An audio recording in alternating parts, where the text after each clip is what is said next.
Bonjour à tous, on se retrouve aujourd'hui dans cette nouvelle vidéo de présentation de jeu avec un jeu qui nous vient des éditions Placote et qui s'intitule Qui cherche quoi où.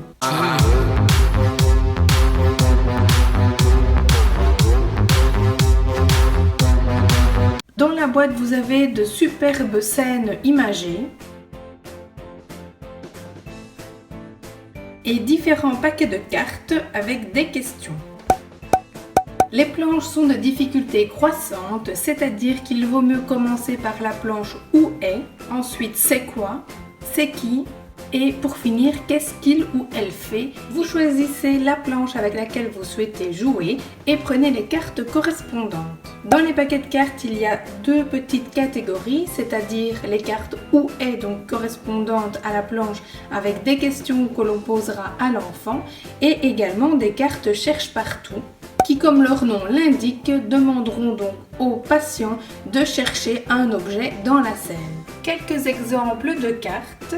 Où est la lampe? Donc là, en fonction du niveau de l'enfant, soit vous pouvez lui montrer l'image et donc il devra la rechercher dans la scène, ou alors vous lui dites simplement à l'oral et donc il devra la chercher sans aide visuelle. Une fois trouvée, eh bien, il remporte la carte. Où est le hibou?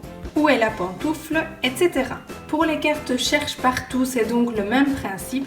On montre l'image ou non à l'enfant et il devra la retrouver sur la planche. Par exemple, cherche partout un lapin en peluche, sachant que les images cherche partout se retrouvent sur toutes les scènes et que donc vous pouvez complexifier un petit peu l'exercice en demandant aux patients de trouver par exemple le lapin en peluche dans les 4 scènes.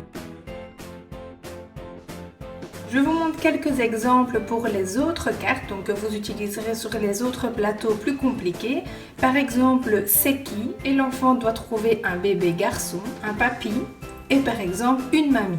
Pour les cartes c'est quoi? Un ours en peluche, donc là évidemment vous pouvez demander à l'enfant s'il en est capable de vous expliquer avec ses mots ce que c'est et puis donc de le trouver dans la scène. Un camion, un lion en peluche. Et puis pour les dernières cartes plus compliquées, qu'est-ce qu'il ou elle fait? Elle boit, donc encore une fois, soit vous montrez l'image, soit vous lui laissez chercher le dessin lui-même sans support visuel, ce qui permet également un travail de la compréhension. Elle saute, il tombe et par exemple, il pleure. Et donc n'oubliez pas que vous avez pour chaque catégorie les cartes cherche partout.